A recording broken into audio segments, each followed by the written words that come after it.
This is a little animation I created. I didn't do the artwork. I wrote the script and directed the person who made the video for me. Hope you enjoy it. It's a great way. Watch it to the very end. We'll supply a link where you can get 25 years shelf life food, not full of sodium, not full of additives or preservatives of any kind. Healthy food worth eating every day. And of course, with 25 years shelf life, it'll fit right into your prep plans. What are the 3 biggest mistakes people make when building their food stockpile, and how you can avoid them? Having emergency stash of foods is critical in today's world. In your great-grandparents' day, it was common sense to have extra on hand. With the growth of the population, the single grocery store in town grew to several stores to pick from. Then came the superstore. The superstore became the largest commercial building in town. My town of approximately 10,000 people has 5 grocery stores, and just 6 miles away in another town, it has 6 big grocery stores. This has taught our society an awfully bad lesson. It's called just-in-time shopping. We buy on paydays, or when we think we want something. As a society in general, we do not have much on hand. What percent of the United States population has 7 days of food on hand for their entire family? Think about this. How many have a full week of food on hand in the U.S.? According to the Department of Federal Emergency Management Agency, also known as FEMA, it's less than 3% of the entire country have a full week's worth of food on hand.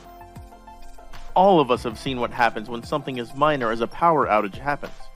The local store aisles of water, batteries, and bread are wiped out in hours. Don't fall for the myth, there are 4 days of food at the grocery store. That is sorta true and sorta not true. Here's the real truth. Most major grocery stores turn over their entire inventory every 4 days, give or take a day or so. Folks, that's under normal circumstances. In an emergency, or even the announcement of a coming emergency, the entire store is often emptied in hours. The worst time to prepare for an emergency is during an emergency. There's simply no downside in being prepared. There is a downside doing it wrong. Prepping is the only way to protect yourself from shortages, as well as preparing for inflation. Before products even start becoming in short supply, the media will pounce on even a whisper of a problem. Then it's a race to the store, and you gotta know by then, your amounts to be purchased will be severely limited. You'll not be allowed to load up a few weeks' supply.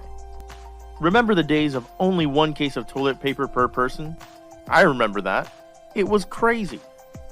What is it going to be like when it's food? Follow these simple rules, and you'll be glad you did. Rule number 1. Store what you eat and eat what you store. Sounds simple, right? Well, here is what too many do. Bad idea number 1. Buy only expensive high-sodium, long shelf-life foods labeled as emergency foods. What's wrong with that? We are very well versed in this area. Notice I said buy only expensive high-sodium, long shelf-life foods labeled as emergency foods. I have some of these in my stash too. They're only a fraction of my supply. Why have expensive high-sodium, long shelf-life foods labeled as emergency foods at all? Here's why. I have them for these reasons. Day 1 of the emergency, I might need to bug out to a safer location. Plan for bugging out ahead of time. These are good for fast, easy-to-make meals and are typically lightweight. Plan how many of you are bugging out. Know how you'll get there. Will you be walking or driving? How many days will it take? That's how many days of food you need to have on hand. Day 1 of the emergency, maybe you're not bugging out and you decide to hunker down and stay. You might need these fast, easy-to-make meals right where you are for a day or two while you set up for you and your family. Setting up like getting sleeping bags, gas, stoves, water, and many other things from your emergency preparedness stash other than foods. This might take a few days to completely set up. In my stash, I have 3 days for my family to bug out. We have planned, and it's a 3-day walk for us to bug out to and probably 3 days to get all set up. I have a small supply of expensive, high-sodium, long shelf-life foods labeled as emergency foods. However, I have wholesome, long shelf-life foods to eat long-term that won't hurt me because of the high sodium. Look up these types of foods. They often have 1,000 milligrams of sodium. and cost about $9 to $13 per person per meal. That adds up fast. The average homemade meal consisting of a meat-based main dish, followed by 2 side dishes and a glass of milk. Let's say beef stroganoff, side of green beans, side of fruit, and a glass of milk. This average meal bought and prepared at home costs from $3.50 to $5.50 per person. This example is from most major grocery store chains. Rule number 2. Beans and rice is not a plan. Bad idea number 2. So many times we've gone to help someone create a food plan. They'll show us a pile of bags of beans and bags of rice. Then we ask them how long you see that sustaining your family. I've actually had some people say, I'm guessing a year. That's insane. You simply can't maintain good health on beans and rice alone. These are what we call dry staples. We have dry staples in our stash too. However, we have a strong variety. Several types of beans, like red beans, black beans, lentils, and other types. These types are great for adding to meals to help fill people up. You may have close friends or other family join you. With dry staples, you can stretch your food stash considerably. Storing long-term dry staples in the bags or boxes they came from the grocery store in is not smart. Dry staples are the first thing bugs and rodents go after. Store them in secure containers. We use 5 to 6 gallon food-grade buckets with gamma seal lids. As of this writing, Walmart carries food-grade buckets for under $4 each. Your food stash needs to be balanced and healthy. In an emergency, balanced and healthy is more important than calm, rational times. Introducing high stress can and does impact how your body handles food. If you do not typically eat 1,000 milligrams of sodium foods now, your body is certainly not going to do a fantastic job under high stress. Rule number 3. Store what you eat and eat what you store.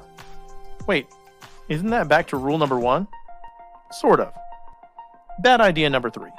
Buying all sorts of foods you don't eat and saying, in an emergency, I'll make myself eat that. That may be true.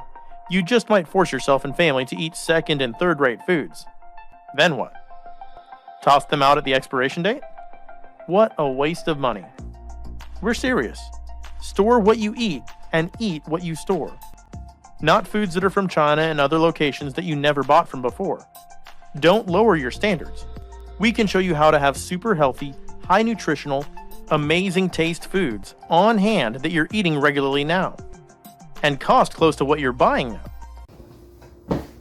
Hope you enjoyed that animation. All those mistakes we've made those mistakes. We stocked up on MREs, super salty foods just because they were cheap and we thought they'd last a long time.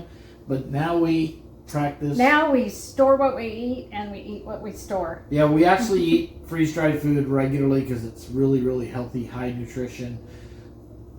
The next image after we go off camera will be the link for you. You'll have to type it in. It's not a clickable link because it's a video. But we'll try to put it below in the thing for pantrytoday.com. You can go shop Our website, freeze-dried foods. Yep. Stock up on what's good for you. We'll see you next time.